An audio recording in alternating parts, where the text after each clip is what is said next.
Commander Hyun-woo stood on the observation deck of Aegis 7, Earth's largest orbital defense platform, and watched the stars with tired eyes. He had not slept properly in 3 days. Nobody had. The alien ships hung in space like dark omens waiting.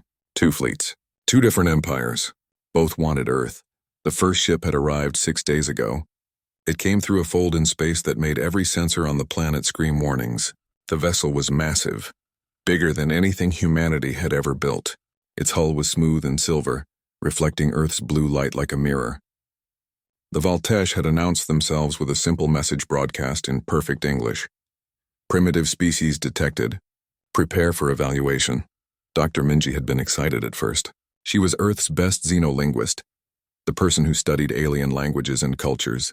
This was everything she had dreamed about since childhood. First contact, meeting another intelligent species. She had prepared speeches about peace and cooperation and shared knowledge. The Valtesh ambassador had laughed at her. Hyun-woo remembered watching the transmission.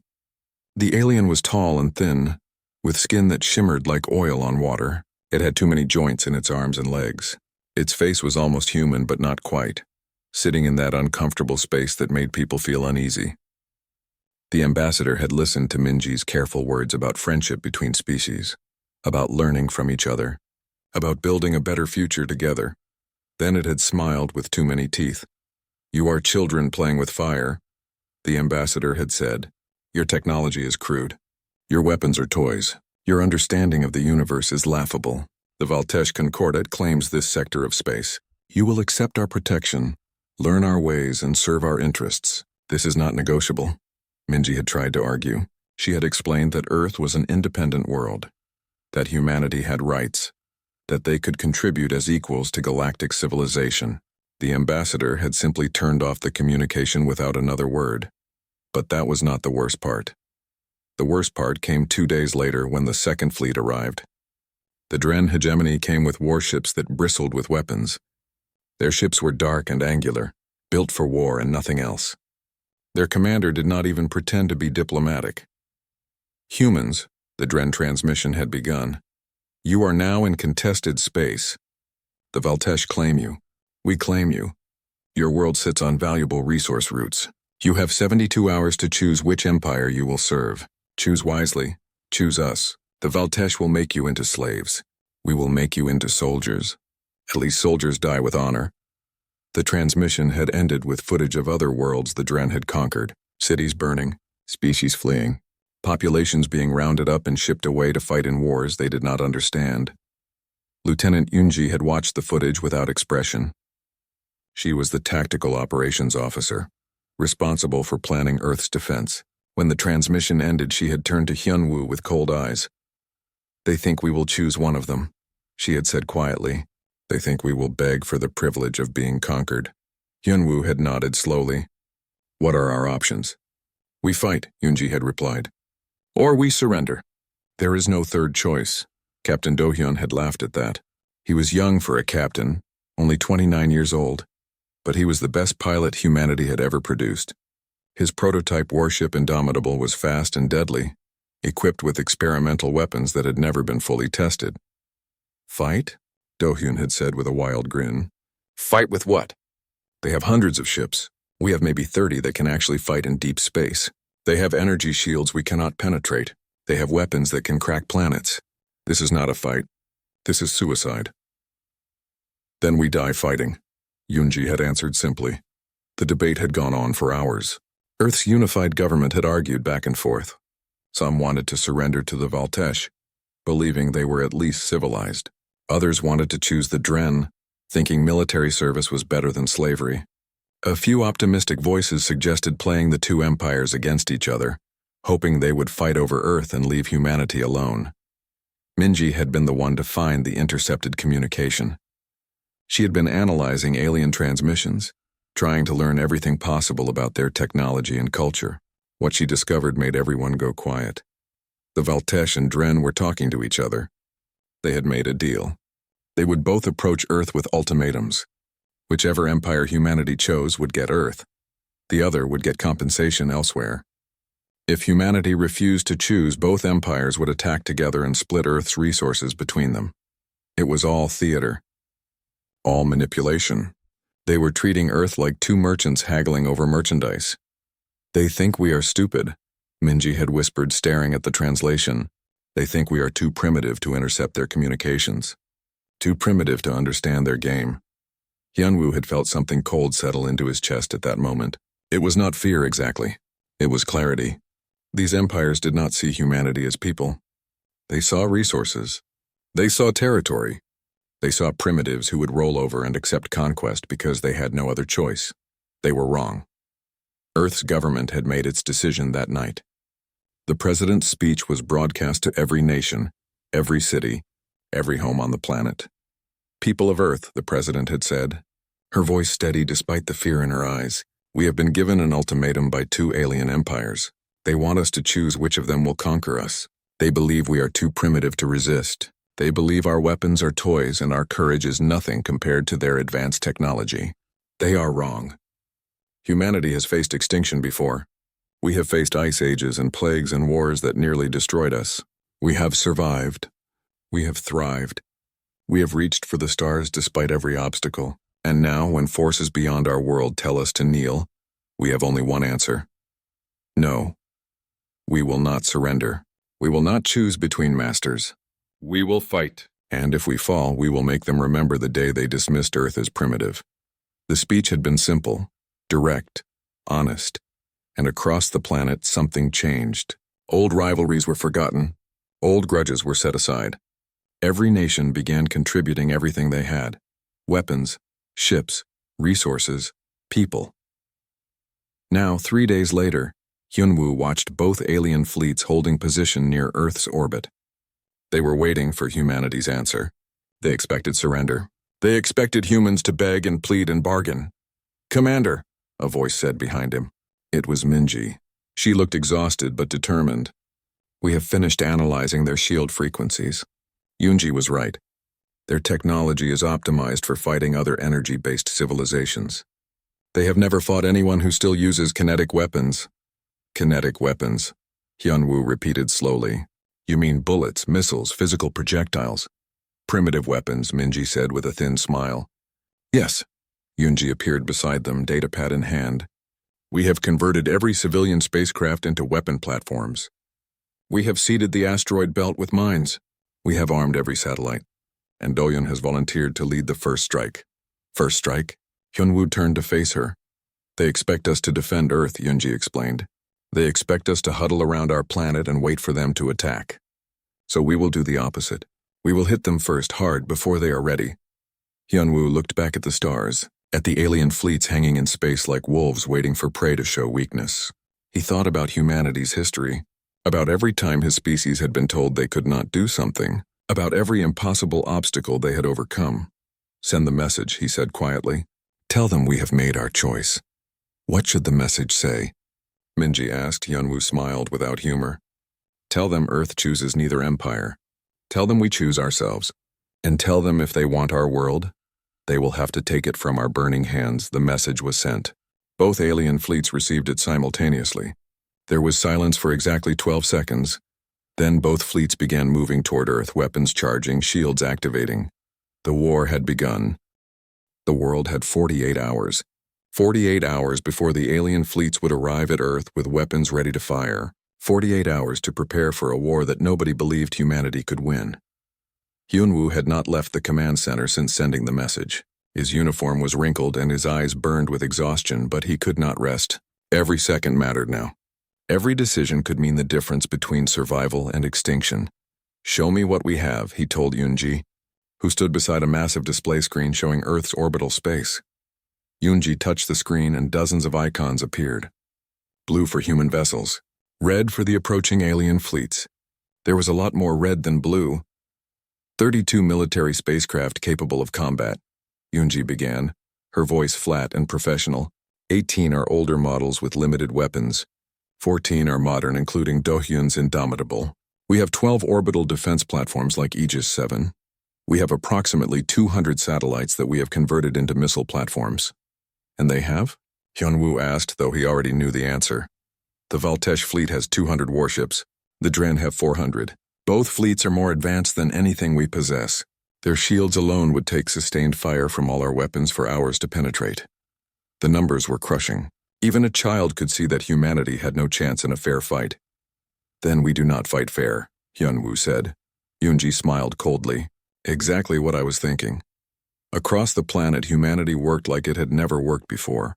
Every factory that could produce weapons was running at full capacity. Every shipyard was retrofitting civilian vessels with whatever weapons they could carry. Every military base was training volunteers who knew they might not survive the week. Minji had taken over an entire floor of the command center. Dozens of scientists and linguists worked around her, analyzing every piece of data they had gathered from the alien delegations. The aliens had been arrogant. They had not bothered to hide their technology or secure their communications properly. Why would they? Humanity was primitive. Primitives could not possibly understand advanced technology. That arrogance was becoming their weakness. I found something, Minji said, bursting into the command center with her datapad held high. Her hair was messy and she had dark circles under her eyes, but her voice was excited. They're shields. I know how they work. Hyunwoo and Yoonji gathered around her immediately. Both the Valtesh and Dren use the same basic shield technology, Minji explained quickly. They generate a field that disperses energy. Lasers, plasma, particle beams, anything that uses energy gets scattered and absorbed. But look at this. She pulled up a technical diagram that meant nothing to Hyunwoo. The shields are calibrated specifically for energy weapons, because that is what every advanced civilization uses.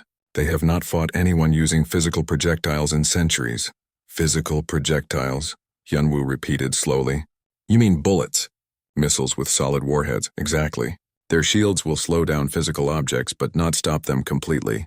A bullet would still penetrate. A missile with a solid tungsten warhead would punch right through. Yoonji's eyes lit up with understanding. They think kinetic weapons are primitive, outdated. They have optimized their defenses against threats they consider advanced. Which means our primitive weapons are exactly what we need. Hyunwoo finished. Within hours, the strategy began to take shape. Humanity's missile stockpiles were being modified. Nuclear warheads were being attached to kinetic penetrators. Old railgun designs from decades ago were being pulled out of storage and mounted on spacecraft. Even the prototype weapons that had been considered too dangerous or unstable were suddenly being prepared for use. Captain Do-hyun gathered his pilots. In the hangar bay of Aegis 7, there were 53 of them. Young men and women who had volunteered to fly against an enemy that outnumbered them 20-1. They knew the odds. They knew most of them would not come back. They came anyway. Listen up, Do-hyun said, standing on a crate so everyone could see him. His flight suit was already on, helmet tucked under one arm. The aliens think we are primitives. They think our weapons are toys. They think we will fight like civilized species, following rules and honor codes. They are wrong. We are going to fight dirty. We are going to hit and run. We are going to use their own destroyed ships as cover. We are going to make them regret ever coming to Earth. One of the younger pilots raised her hand. Sir, what if we get disabled? What if our ships are too damaged to fight? Do-hyun's expression went hard. Then you point your ship at the nearest alien vessel and you ram it. Nothing goes to waste. Not our ships. Not our lives. We make every single sacrifice count. The silence that followed was heavy. Then one by one, every pilot nodded. In another part of the station, engineers were working on something that made even hardened military personnel nervous. The Plasma Lance project had been abandoned 3 years ago, after a test firing melted a hole through a research station and killed 6 people. The weapon worked by generating a sustained beam of superheated plasma that could cut through almost anything. The problem was it overheated after 5 seconds and had a tendency to explode. Now, those same engineers were mounting plasma lances on every ship that could carry one. If it explodes, the lead engineer told Hyunwoo bluntly. But for those 5 seconds, it will cut through alien armor like butter. Sometimes you need a weapon that burns as hot as it is dangerous. Hyunwoo approved the installation. Yoonji spent the time planning the actual battle. She converted one entire wall of the command center into a tactical map showing Earth, the Moon, the asteroid belt, and the space between. This would be her chessboard. The alien fleets were powerful, but they were predictable. They would approach Earth directly, shields up, weapons ready, expecting humanity to either surrender at the last moment or put up a brief, futile resistance. We seed the asteroid belt with mines, Yunji explained to her tactical team, pointing at the map. Not just explosive mines. We fill them with ball bearings, shrapnel, anything that will tear through ships at high velocity. Physical objects, primitive weapons. The Valtesh fleet will arrive first, she continued. They are faster. We let them advance until they reach the belt. Then we detonate the mines and hit them with everything we have, fast, brutal. No mercy. What about the Dren? Someone asked. The Dren will be watching, Yunji said with a thin smile. They will see what we do to the Valtesh. They will adjust their tactics. That is when we do something completely different. Minji was listening from the doorway. You are assuming we survive the first battle. If we do not survive the first battle, the second does not matter, Yunji replied calmly.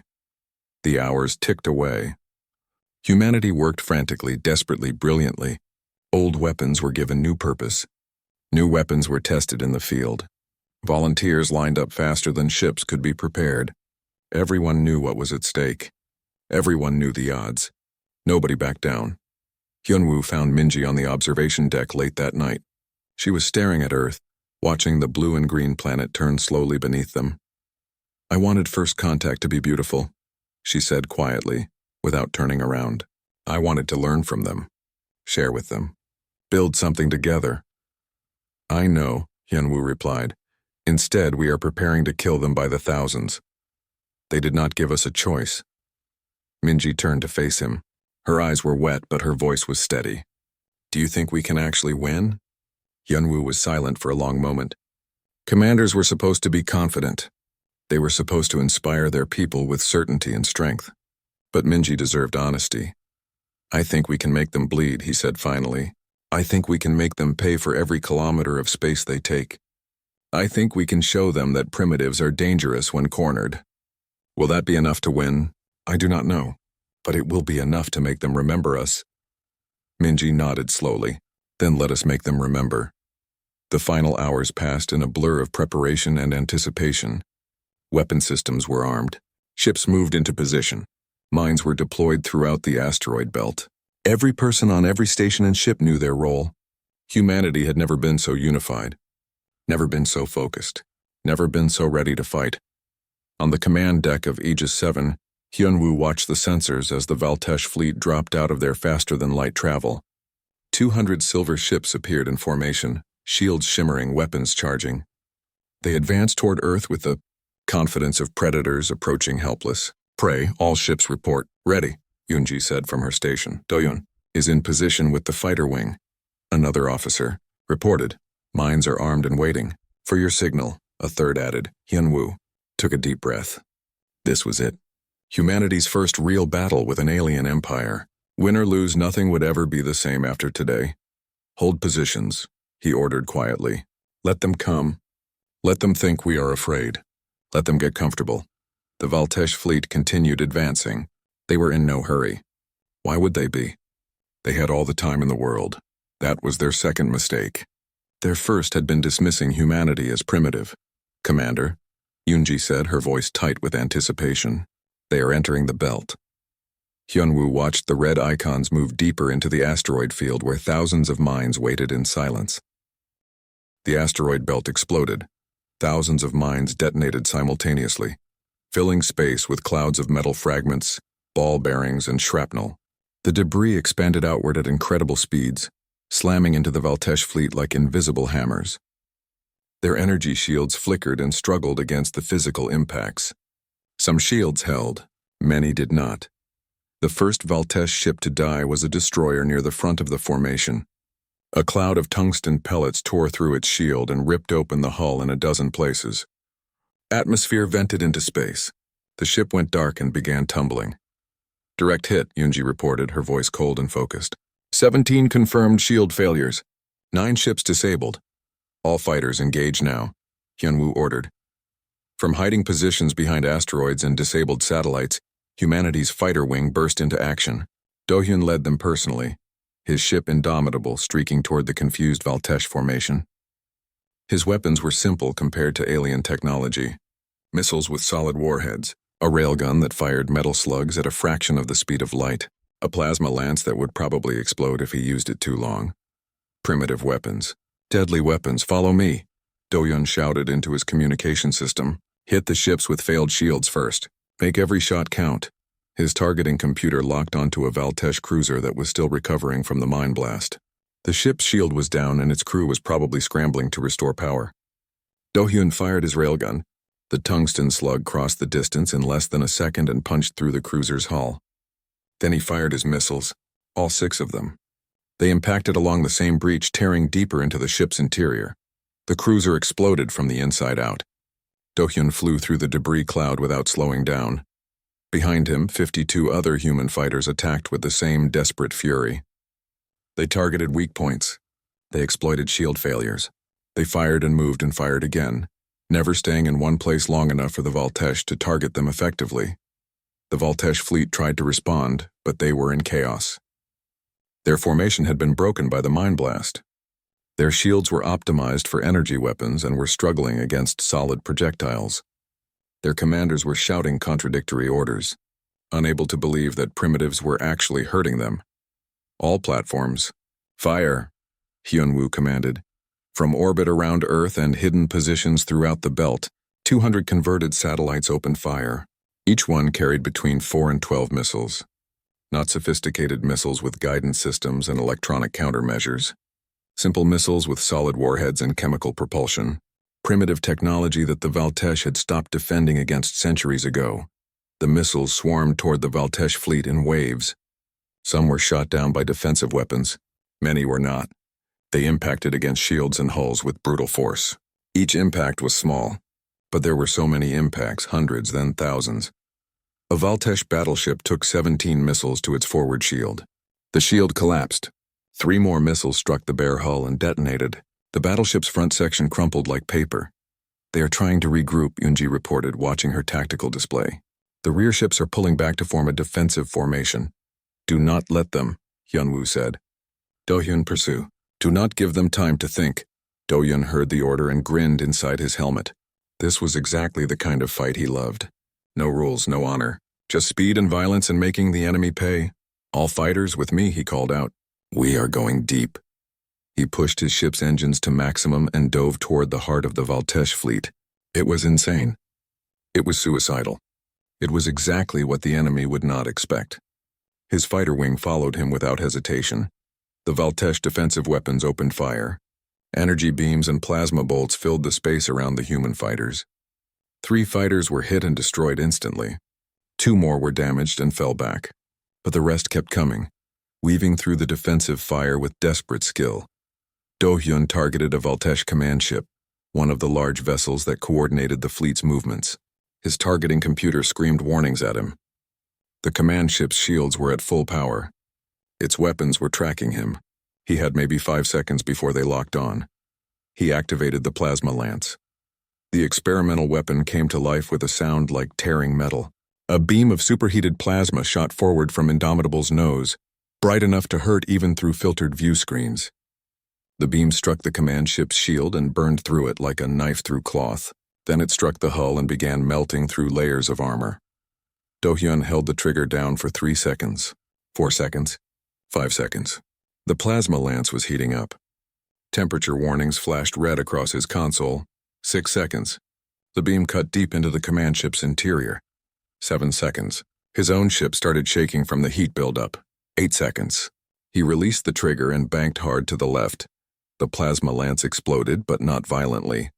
It just melted into slag and died. But it had done its job. The Valtesh command ship had a molten hole 10 meters wide through its center. The ship listed to one side and its engines went dark. Command ship disabled, Do-hyun reported, breathing hard. I need to fall back. My main weapon is gone. Return to Aegis 7 for rearming, Hyunwoo ordered. You have done enough. But Do-hyun looked at his tactical display and saw something that made him change his mind. A Valtesh dreadnought, the largest ship in their fleet, was moving forward. It was trying to stabilize the Valtesh formation. If it succeeded, the aliens would recover and the battle would turn against humanity. Negative, Do-hyun said quietly. I have one more target. Captain, your weapons are depleted. Hyunwoo's voice came back. Return immediately. My ship is still a weapon, Do-hyun replied. He aimed Indomitable at the dreadnought and pushed his engines to maximum power. Tell my family I died doing something crazy. They will not be surprised. Before anyone could respond, he cut his communication and focused on flying. The dreadnought was huge, maybe 2 kilometers long, covered in weapons and armor. Its shields shimmered as they deflected fire from other human ships. It was practically invincible, except Do-hyun was not trying to destroy it. He was just trying to hurt it. His fighter accelerated to full speed. Defensive weapons from the dreadnought opened fire, but Do-hyun was small and fast and lucky. Energy beams passed within meters of his ship. He kept flying. At the last second, he activated his escape pod and ejected. His fighter continued forward on autopilot, a missile made of metal and fuel and pure human stubbornness. Indomitable struck the dreadnought's shield at full velocity. The shield collapsed under the kinetic impact. The fighter punched through and slammed into the dreadnought's hull. The fighter's reactor detonated on impact, creating an explosion that tore a chunk out of the massive ship's side. The dreadnought survived, but it was wounded and falling back. Do-hyun's escape pod tumbled through space, battered but intact. His radio crackled to life. "You are insane," Hyun-woo's voice said, but there was something like respect in it. "I know," Do-hyun replied, watching his ship's debris scatter across space. "Did it work?" "Their formation is broken. Their command structure is in chaos. They are pulling back." On Aegis 7, Hyun-woo watched the tactical display with grim satisfaction. The Valtesh fleet was retreating. Out of 200 ships, 60 were destroyed completely. Another 80 were damaged badly enough that they could not fight. The remaining 60 were fleeing back toward the edge of the solar system. But the victory had cost humanity too. 15 fighters destroyed, 23 satellites expended. And Aegis 7 itself had taken damage from a desperate Valtesh counterattack. The outer ring of the station was gone, blown apart when Hyun-woo had deliberately positioned it in the path of a Valtesh missile meant for Earth. 300 crew members had died in that section. "We won," Yoonji said softly, staring at the retreating alien ships. "We survived the first battle," Hyun-woo corrected. "The Dren fleet is still coming. And they are bigger." Minji was monitoring alien communications. She looked up from her station with fear in her eyes. The Dren watched everything. "They know our tactics now. They know about the mines. They know about the kinetic weapons. And they are advancing with full shields and battle formation. They will not be caught by surprise." Hyun-woo felt exhaustion wash over him. They had won against impossible odds, but the cost had been terrible. And now they had to do it again against an enemy that was ready for them. "How long until the Dren arrive?" he asked. 48 hours, Yoonji replied. "Then we have 48 hours to prepare something new. The Dren think we used all our tricks against the Valtesh. Let us prove them wrong." Across the battle zone, human ships began recovering survivors and salvaging what they could from the wreckage. Do-hyun's escape pod was picked up by a rescue vessel. The young captain was bruised and exhausted, but alive Earth had drawn first blood against a galactic empire. The victory was broadcast across every network, every communication channel. Humanity had proven they could fight. But as Hyun-woo stared at the red icons on his display showing the approaching Dren fleet, he wondered if they could do it again. The Dren had 400 ships, twice as many as the Valtesh, and unlike the Valtesh, they would not underestimate humanity. The Dren fleet arrived like a dark storm. 400 warships dropped out of faster-than-light travel in perfect formation. Their ships were angular and brutal, designed for war and nothing else. Unlike the Valtesh, they did not approach carelessly. Their shields were at maximum power. Their weapons were already charged. They had watched humanity destroy the Valtesh fleet, and they had learned. On what remained of Aegis 7, Hyun-woo watched the sensor displays with a heavy heart. 48 hours had not been enough time. They had repaired what they could. They had armed every weapon they had left. They had called back every ship and every fighter. But it was not enough. Not against 400 warships. "They are scanning the asteroid belt," Yoonji reported. "They know about the mines. They are taking a wide path around it." "Smart," Hyun-woo muttered. The Dren were not going to fall for the same trick twice. Minji burst into the command center, her face flushed with excitement and fear. "I found something," she said, pulling up data on the main screen. "The Dren have a cultural weakness. Their entire military operates on honor codes. Once they commit to battle, they cannot retreat. It would bring shame to their entire fleet. They would rather die than run away." Yoonji looked at the data thoughtfully. So if we can engage them in close combat, they will not pull back even if they are losing. Exactly, Minji said. But there is more. I have been analyzing their command structure. They use neural implants to coordinate their fleet. All their ships are connected through a shared network. It makes them incredibly efficient. It also makes them vulnerable, Hyunwoo realized. If we can disrupt that network, their coordination falls apart. I have been working on it, Minji admitted. We can broadcast a signal that interferes with their neural implants. It will not destroy them, but it will cause confusion, pain, disorientation. How long will it last? Yoonji asked. Maybe 10 minutes, maybe less. They will adapt quickly. 10 minutes might be enough, Hyunwoo said quietly. He activated the fleet-wide communication. All ships, this is Commander Hyunwoo. The Dren think they know how we fight. They think we will hide and use tricks. They are wrong. We are going to do something they will never expect. We are going to charge directly at them and engage in close combat. I will not lie to you. Many of us will die, but we will make them pay for every meter of space. We will make them remember Earth. Silence followed his words. Then one by one, every ship captain acknowledged the order. They knew what it meant. They were going anyway. Do-Yun stood in the hangar bay with his new fighter. His old ship Indomitable was debris floating in space, but he had been given another one. It was not as good, but it would fly and it would fight. That was enough. Around him, 37 pilots prepared their ships.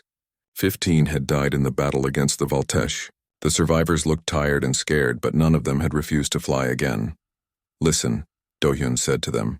The Dren are bigger than the Voltesh, stronger, better prepared. They think that matters. They think superior numbers and technology guarantee victory. We are going to show them what desperation looks like. We are going to fly into their formation and make them bleed. Some of us will die. All of us will hurt them. That is what matters. A young pilot named Jiwon raised her hand. She was only 23 years old. Captain, my weapons are depleted after 30 seconds of sustained fire. What do I do then? Do-Hyun looked at her seriously. Then you point your ship at the nearest enemy and you ram it. Nothing is wasted. Everything counts, Jiwon nodded slowly. She understood. The Dren fleet moved toward Earth slowly and carefully. Their leader, War Marshal Kruvik, had reviewed the battle data from the Voltesh encounter. He had seen how the primitives fought. Ambushes, traps, dirty tactics. He would not fall for such things. All ships maintain formation, Kruvik ordered from his flagship. Shields at maximum. Scan for mines and hidden weapons. These humans fight like cowards. We will meet their tricks with overwhelming force, but Kruvik did not understand humans. He thought they would fight the same way twice. He thought their victory against the Voltesh was luck and trickery. He did not realize that humanity's greatest strength was adaptation. The human fleet moved forward from Earth orbit. Every remaining military ship, every armed satellite, every platform that could fire a weapon. They did not hide. They did not spread out. They formed a tight formation and accelerated directly toward the Dren fleet. They are charging us? Kruvik said in disbelief. The fools. They have maybe 40 ships. We have 400. This is suicide. Should we hold position? His tactical officer asked. No, Kruvik said with a cruel smile. Let them come. We will destroy them all and then claim their world. Their courage is admirable but pointless. The two fleets rushed toward each other. The distance closed rapidly. 500 kilometers. 300. 100. Now, Hyunwoo said quietly. The satellites hidden on Earth's moon activated simultaneously. They broadcast a signal across the battle space, a frequency specifically designed to interfere with Dren neural implants. The effect was immediate. Across the Dren fleet, commanders and crew members cried out in pain. Their implants, which normally helped them think and coordinate together, suddenly felt like knives in their skulls. The shared network that connected all 400 ships collapsed into chaos. Orders were lost. Coordination failed. Ships began drifting out of formation. All ships fire everything, Hyunwoo commanded. Humanity's remaining weapons fired at once. Missiles, railgun slugs, plasma lances, nuclear warheads. All of it launched at the confused Dren fleet. The Dren shields held against most of it, but their defensive coordination was gone. Some ships took multiple hits while others took none. Explosions bloomed across their formation. Fighters, engage, Do-Hyun shouted, and led his wing directly into the enemy formation. The Dren were still trying to recover from the neural disruption, when human fighters crashed into their midst. Do-hyun fired his weapons at point-blank range, targeting sensor arrays and weapon systems. His missiles struck a Dren destroyer's engine section and the ship began spinning out of control. Around him, other human pilots fought with desperate courage. They were outnumbered 10-1, but they were faster and more aggressive. The Dren had trained for honorable combat at respectable distances. Humans fought like cornered animals, taking risks that no sane species would take. Jiwon's fighter took a direct hit and her engines failed. She could have ejected. Instead, she aimed her dying ship at a Dren cruiser and accelerated. Her fighter struck the cruiser's shield generator and both exploded together. The neural disruption lasted for 8 minutes. In those 8 minutes, humanity inflicted terrible damage on the Dren fleet. 60 ships were destroyed. Over 100 more were damaged. But the Dren adapted. Their implants compensated. Their coordination began to return. "They are recovering," Yoonji warned. "Then we switch tactics," Hyunwoo said. He opened communication to all human ships. "All vessels engage at close range. Force them into individual fights. Make them honor-bound to finish what they started." The human ships pushed deeper into the Dren formation, seeking out individual enemies and engaging them at distances so close that both ships risked destruction. It was insane. It was brilliant. The Dren could not retreat because their honor would not allow it. And at close range, human crews with their faster reaction times had an advantage. Aegis 7 itself moved from orbit, pushing its massive bulk toward the Dren flagship. The station was not designed for combat maneuvering, but Hyunwoo did not care. He aimed it like a weapon. "Commander, we are taking heavy fire," an officer reported. "Multiple hull breaches. We have lost sections 12 through 18. "Keep going," Hyunwoo ordered. "Get us closer to their flagship." The station shuddered as Dren weapons tore into it. Crew members died. Systems failed. But Aegis 7 continued forward until it was alongside the Dren flagship, close enough that both ships' shields were touching. "Fire everything," Hyunwoo commanded. Every weapon on Aegis 7 fired at once, all of them aimed at a single target. The Dren flagship's shield collapsed under the sustained assault. Then the station's weapons began tearing into the flagship's hull. "Commander, we need to pull back," Yoonji said urgently. "The station is breaking apart." "Not yet," Hyunwoo said. He watched the Dren flagship dying under his fire. Not yet. The flagship's reactor went critical. The explosion was massive, consuming both the Dren ship and a third of Aegis 7. Hyunwoo felt the station shake violently. "All personnel, evacuate now," he ordered.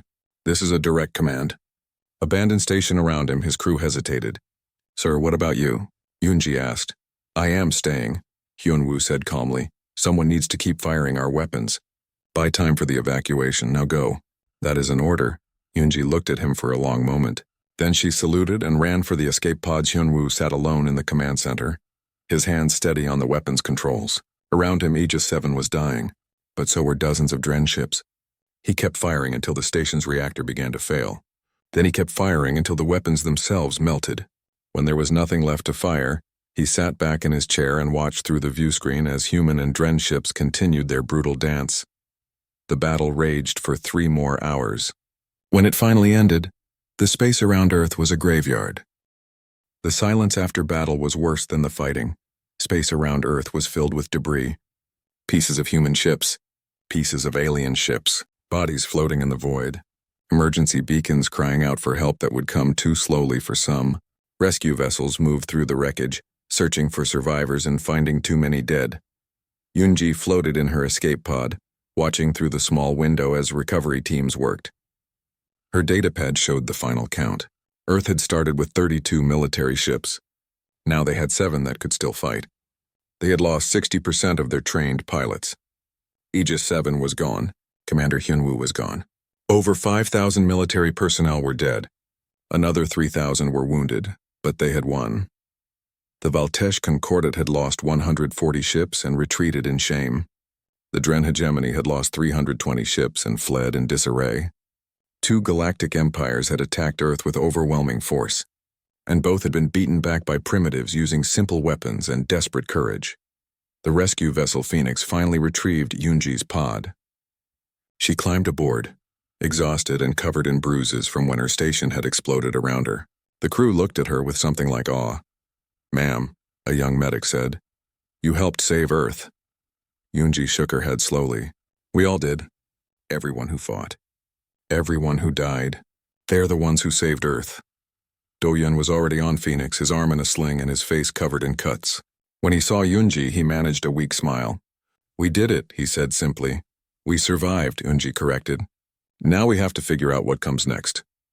What came next arrived 3 days later. Minji was working at a temporary command center on Earth's surface when the communication came through. It was not a threat this time. It was a request. The Galactic Council wanted to speak with humanity. The council was made up of representatives from dozens of alien species. They governed trade, settled disputes, and maintained peace across thousands of star systems. They had existed for over 10,000 years, and they had watched two of their most powerful member empires attack a primitive world and get destroyed. Now they wanted to talk. Earth's government chose Minji to represent humanity. She was a diplomat. She had studied alien cultures. She had survived the war. But most importantly, she understood what Earth had accomplished and what it meant. The council meeting took place on a neutral space station far from Earth. Minji traveled there on one of humanity's few remaining ships, wearing a simple uniform and carrying nothing but her data pad. When she entered the council chamber, she saw hundreds of aliens. Some were humanoid, some were not. All of them stared at her with a mixture of fear and curiosity. The council speaker was an ancient creature that looked like a floating jellyfish made of light. It spoke through a translator device that turned its thoughts into words. Human representative, the speaker said, we have watched your species defeat two of our most powerful civilizations. We have analyzed your tactics. We have studied your weapons. We have tried to understand how a species that only achieved interstellar travel weeks ago could accomplish such a victory. Minji stood straight and met the speaker's gaze without fear. And what did you learn? That we were wrong, the speaker admitted. The Valtesh dismissed you as primitive. The Dren thought you were weak. Both empires believed that advanced technology guaranteed victory. Your species proved them wrong with blood and fire. Another council member spoke up. This one looked like an insect made of crystal. Your weapons are simple. Kinetic projectiles, chemical explosives, physical force, technologies that most civilizations abandoned thousands of years ago. Yet you use them to destroy ships with shields and armor designed to withstand our most advanced weapons. Because you optimized your defenses against advanced threats, Minji replied calmly. You forgot that simple weapons can still kill. That was your mistake, not our genius. A third alien, something with too many eyes and tentacles, made a sound like grinding rocks. Your tactics were dishonorable: ambushes, deception, suicide attacks. Civilized species do not fight this way. Minji felt anger flash through her, but she kept her voice steady. Civilized species gave us two choices: submit or die. We chose a third option. We fought. We used every advantage we had. We sacrificed everything to survive. If that is dishonorable, then we will wear that dishonor with pride. The chamber went silent. The aliens looked at each other, communicating in ways Minji could not understand. Finally, the speaker addressed her again. The Valtesh Concordat has requested that we punish you for attacking their fleet. The Dren hegemony demands reparations for their losses. They claim you are dangerous, unstable, a threat to galactic peace. Minji laughed, and the sound echoed through the chamber. They attacked us. They tried to conquer us. We defended ourselves. And now they want us punished for winning? She shook her head. If this council believes that empires should face no consequences for attacking weaker species, then your council is worthless. More silence. Then, to Minji's surprise, the speaker made a sound that the translator called laughter. You are bold, the speaker said. Your species has been in space for less than one solar cycle of your planet, and already you lecture the Galactic Council. This is either courage or stupidity. It is honesty, Minji replied. Something the Valtesh and Dren did not offer us. The crystal insect spoke again. What do you want, human? Why did you come to this council? I came because you invited me, Minji said. But since you asked, I will tell you what Earth wants. We want to be left alone. We want our sovereignty respected. We want other species to know that attacking humanity will cost them everything. And we want a seat on this council.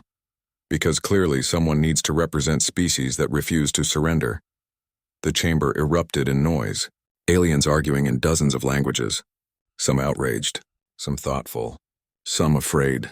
The speaker raised a tentacle and the chamber quieted. You want a council seat? Membership requires consensus. Many here fear your species. You fight too brutally. You sacrifice too readily. You do not follow civilized warfare conventions. Because civilized warfare conventions are designed by species that have already won, Minji shot back. Those rules protect the powerful and ensure the weak stay weak. Humanity will never accept such rules. If that makes us dangerous, so be it. The council debated for hours. Minji stood there tired and alone, facing hundreds of alien representatives. She knew Earth had no ships left to threaten anyone. She knew humanity was exhausted and broken from the war. But she also knew that every species in this chamber had watched Earth fight, and they were afraid of what humanity might do if pushed again. Finally, the speaker announced the council's decision. The Valtesh petition for punishment is denied. The Dren petition for reparations is denied. Both empires attacked an innocent world and suffered the consequences. However, the speaker paused. The council also denies Earth's request for membership. You are too new, too unpredictable, too willing to use violence. Perhaps in time, when your species has matured, we will reconsider. Minji nodded slowly. It was not everything, but it was enough. Then Earth will remain independent. And if any empire attacks us again, we will respond the same way. That is understood, the speaker said quietly. But then something unexpected happened. 3 smaller alien species, ones that Minji did not recognize, approached her after the official meeting ended. One of them, a creature that looked like a small furry mammal, spoke through a translator. Human Minji, our species has been oppressed by the Dren for generations. We watched your battle. We saw how you fought. Could you teach us? Could you help us defend ourselves? Another alien, this one reptilian, added. The Valtesh claimed our world decades ago. We have been slaves since. But after seeing what you did, we believe freedom is possible. Will you help us? Minji looked at these small species, seeing the hope in their eyes. She thought about Earth's losses, about Hyunwoo dying on Aegis 7, about Jiwon ramming her fighter into an enemy ship, about all the people who had sacrificed everything so humanity could remain free.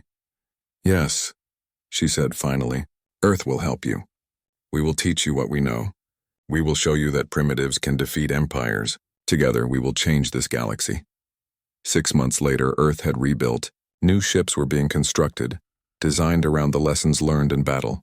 Dohyun trained new pilots, teaching them aggressive tactics that made other species uncomfortable. Yoonji led Earth's military academy, spreading the doctrine that had saved humanity. Never fight fair, never surrender, make them pay. And throughout the galaxy, other species began to change. They studied human tactics. They acquired kinetic weapons. They learned that advanced technology was not invincible. The old empires like the Valtesh and Dren found themselves facing rebellions from species they had controlled for centuries. Species that had learned from humanity that being primitive was not the same as being weak. Minji became Earth's permanent ambassador, traveling between worlds and building alliances with species that had been dismissed as insignificant. She negotiated treaties, shared technology, and spread the message that changed everything.